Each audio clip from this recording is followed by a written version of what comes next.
Hello and welcome to a different kind of video born out of necessity here where I decided to kind of throw in this kind of five reviews in one style impromptu video. So basically, I'm about to take a break, I need it. I deserve it. I've earned it. I'm taking a break for a few weeks. And I'm behind on some of the reviews that I've been doing for the Eureka Blu-rays, and I really want to get a proper, full, produced, in-depth review that I'm proud of for every single Eureka Blu-ray for the calendar year 2023. It's just a little goal that I've had, and I'm almost halfway there. Fallen behind a little bit, but I've done videos on the new releases and stuff, but it's still in process. So during my break, I probably will edit one more review that I have in the can, which is Samurai Reincarnation. But apart from that, I'm going to be behind for a little bit longer. So bear with me. But in this video, I just wanted to give you some brief thoughts on these five new releases from Eureka that over the past couple of months I just think are fantastic in varying ways, from the films themselves to the special features. So let's just dive into it. Five releases, six films, no questions asked. The first one is the MOC Spy number 278, and that is Revenge by Tadashi Imai. I've done a review of this. It's up on the channel if you want to see my full in-depth thoughts on this film. And this is one where it's the film that's really doing the talking.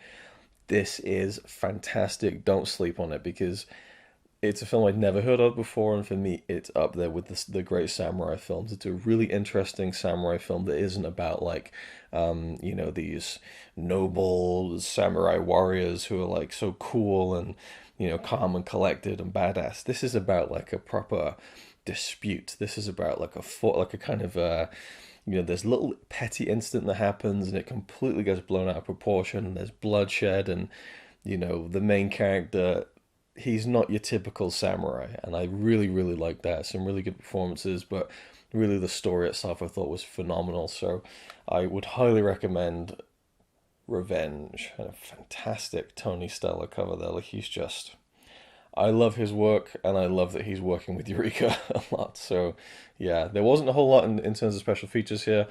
And as I mentioned in my review, it almost feels like the people who do special features for this are not really interested in the film itself, more the director himself. But Tadashi Imai's Revenge, fantastic film. And that's one, again, where the film is really the main event for me, and I think that it's well worth checking out if you're on the fence. The next one is the MOC Spy number 277 from 1981. Revenge was 1964. This film is from 1981, as I just said, directed by Kinji Fukusaku, who's well known as the director of many Yakuza movies, Battles Without Honor and Humanity, and a very wide, varying career. And very towards the end there, he made Battle Royale, which is a pretty notable film of the 2000s, I would say. But this one is Samurai Reincarnation. I have a review of this film. I just need to edit it, so that'll be coming in the next week or two.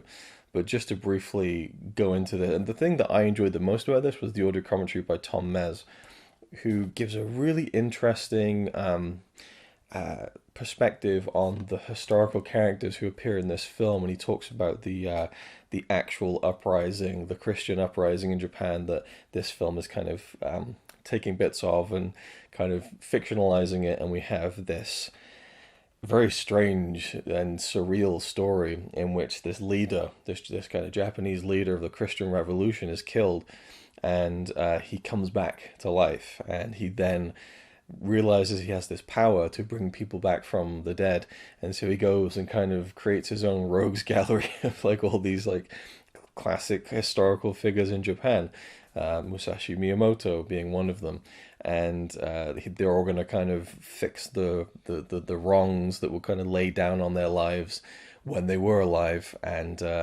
then we have another historical figure played by Sonny Chiba, who is kind of the hero of the story, and he has to fight against these evil demons, and then his father, played by Tomisabu Wakayama.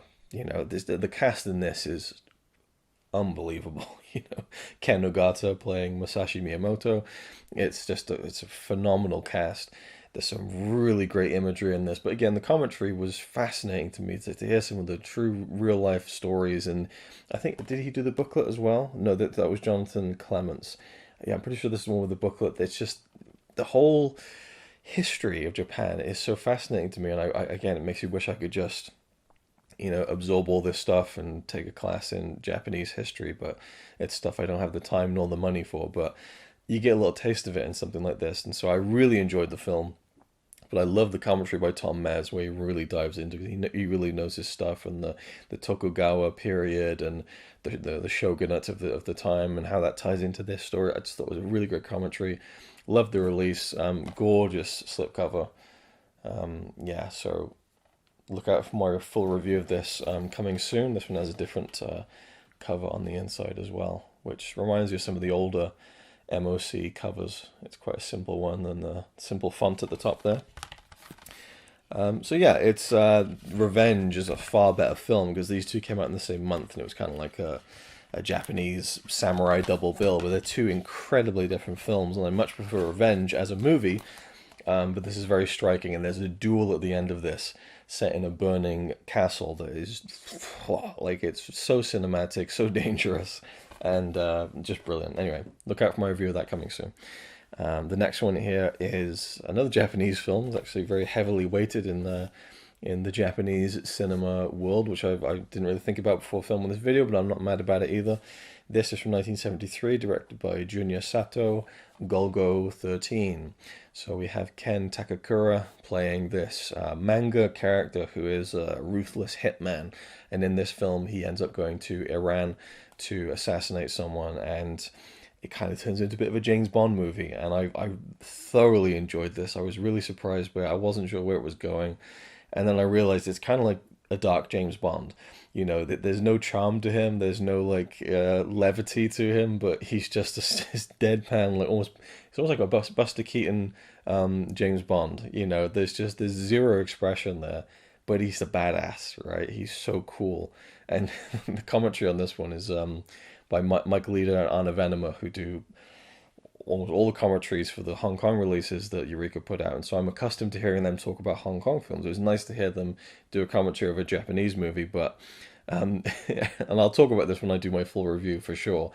But I love how, like, once every 5 or 10 minutes, Mike Leader would just go, "It's just cool." Like, they got all these points they're making. They're diving into like the different types of manga and so on, which is really interesting to me. And they say, "Well, it's just cool." Like, there's just like, you can explain all the things you want to at the end of the day, but the film is just cool. And Ken Takakura is cool as Golgo. Duke, I forget his full name. Let's say on the back here, something Duke was the his actual name, but the code name Golgo 13, which kind of has this Christian connotation to it, I believe, and the unlucky number 13. But yeah, like set in Iran, like these beautiful Iranian landscapes, and they talk in the commentary about how the things changed in Iran after this, and so the cinema of Iran was quite different moving forward beyond that, and some of the actors who worked in this would not continue their careers, which is really interesting, stuff I knew nothing about.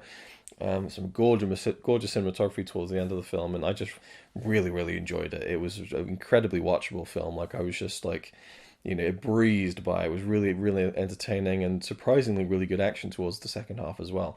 And another gorgeous slipcover from Tony Stella. Just, yeah, awesome. Really cool. But yeah, this one I really enjoyed. The next one is another just straight Eureka release. And now we get into some Hong Kong stuff. Now, see, I'm talking about, and these are I think these are 5 consecutive releases from June, July, August. And there's only one Hong Kong release, but again, they've announced a lot, a lot of Hong Kong stuff coming up soon as well.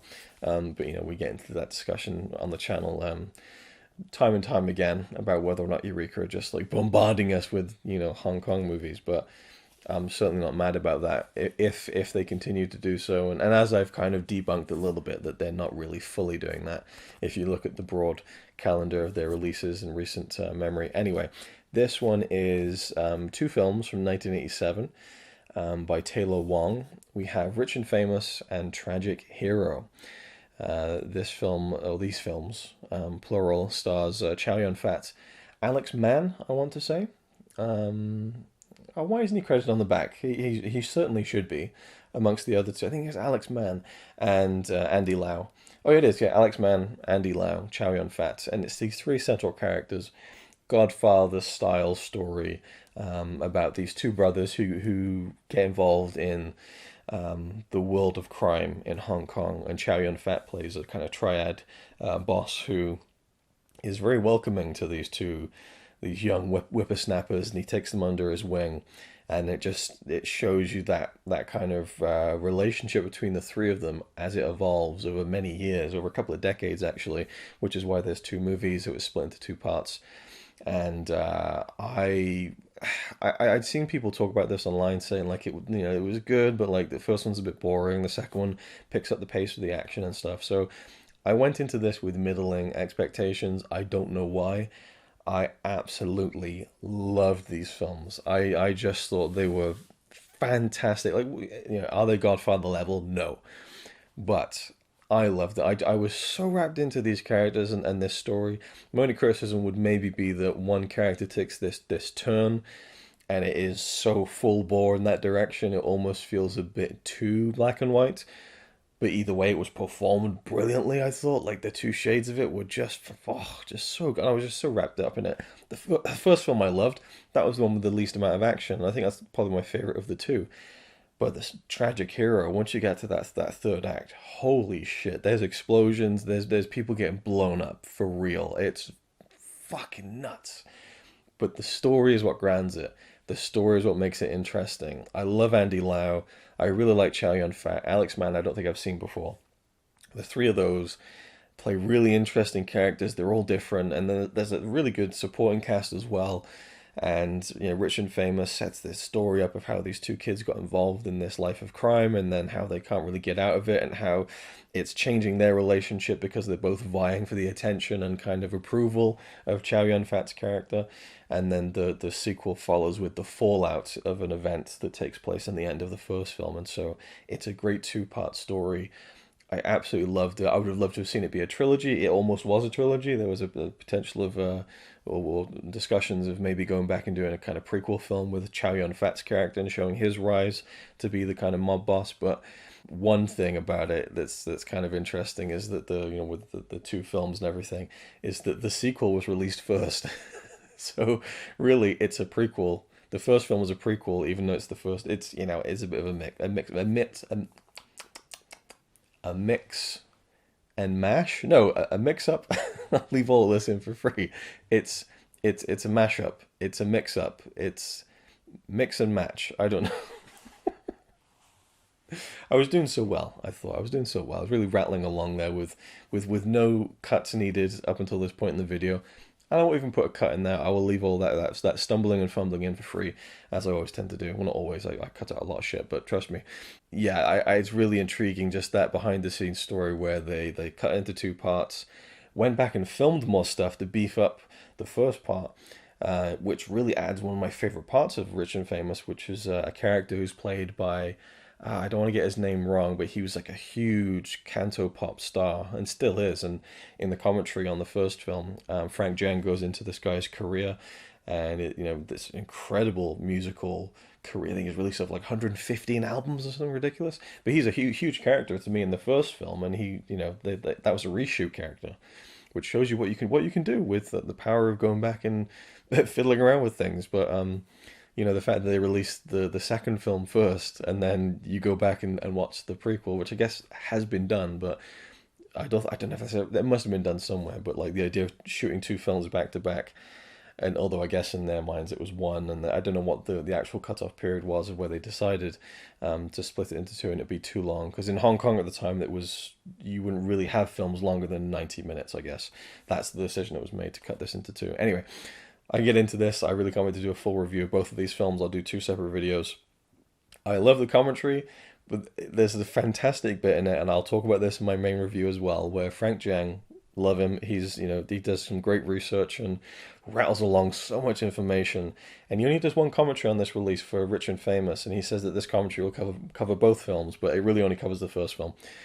But he's given all this amazing, like, behind the scenes, well, not behind the scenes, but like, actual like biographies of like, oh, that actor was born in 1947 and did 96 films between 1967 and 2004, whatever.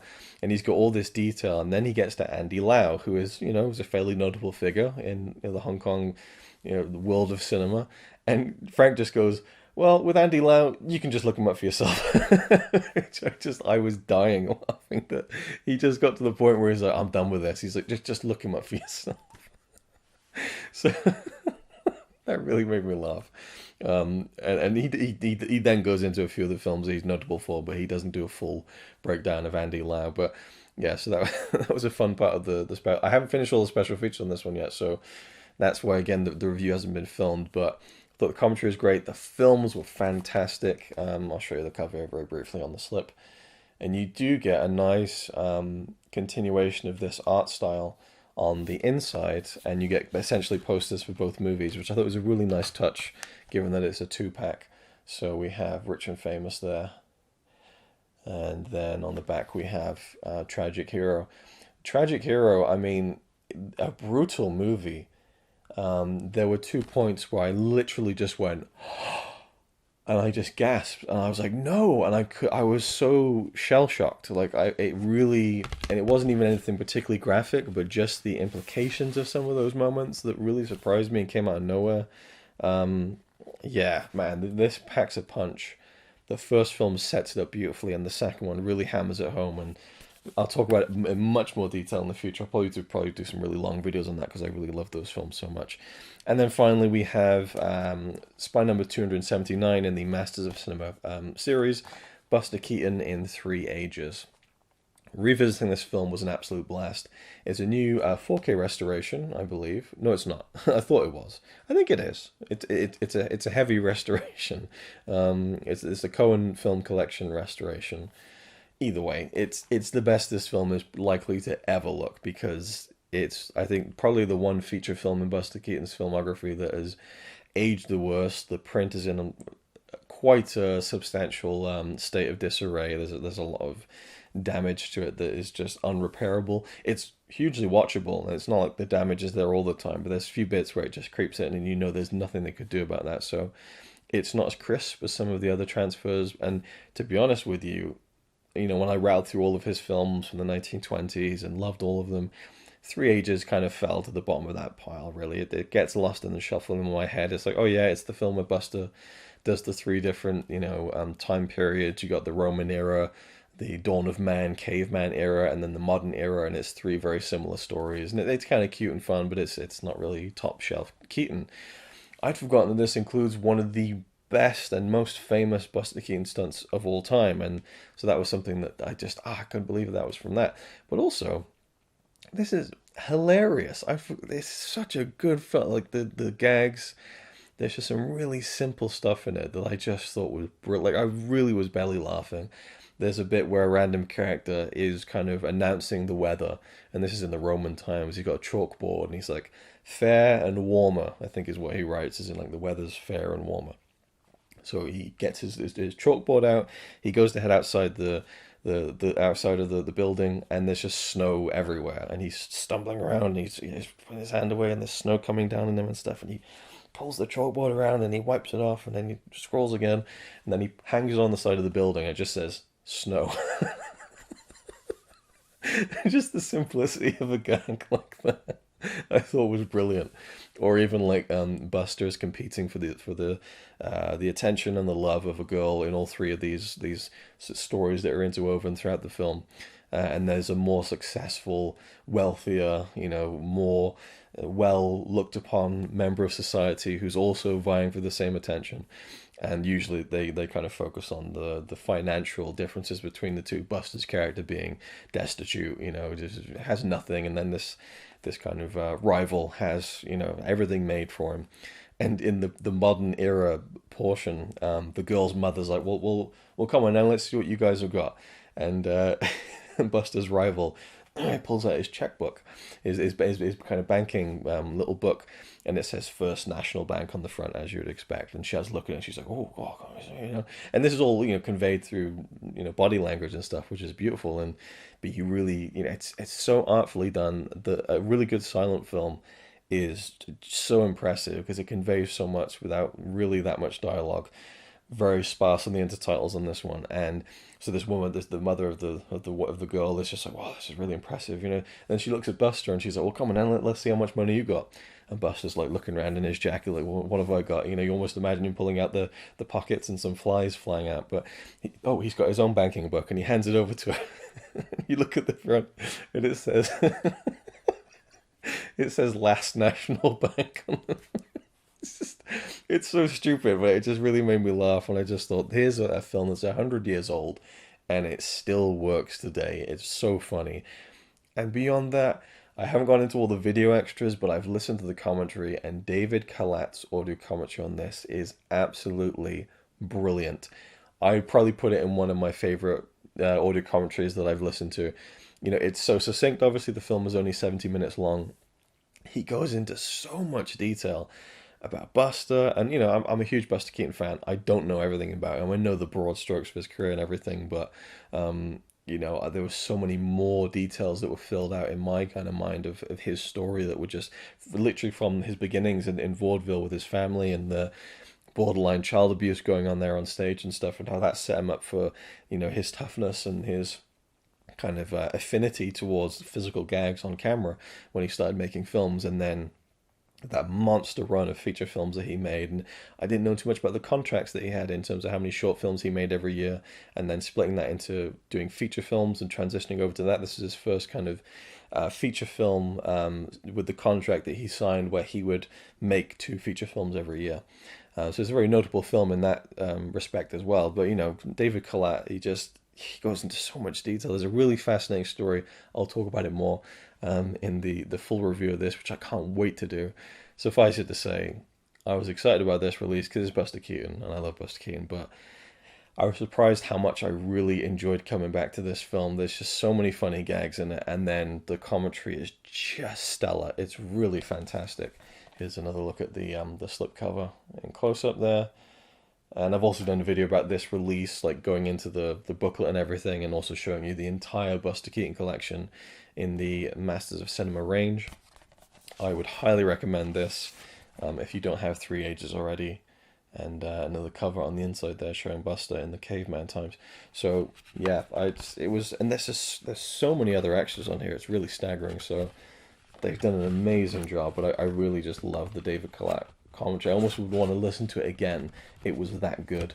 And just hearing all these stories about Buster, and there's a really, really great bit in this commentary where I can't get this in to save my life without bending the plastic over the slipcase. Come on, let's get this thing. Get it in. I don't know why that took me so long. There's a whole bit in this commentary where David Kalat goes into the often told story that this movie was made in the style that it is, telling 3 separate stories intertwined over 3 different periods. 3 Ages, a kind of loose parody of D.W. Griffith's Intolerance from 1916, which is a huge sprawling 3+ hour epic set during 4 different time periods and telling the same essential story. The kind of story that's been told is that they did it this way so that if this Buster Keaton feature film debut, you know, in a starring role. I mean, he'd done a feature film in 1920, but this was a bit different.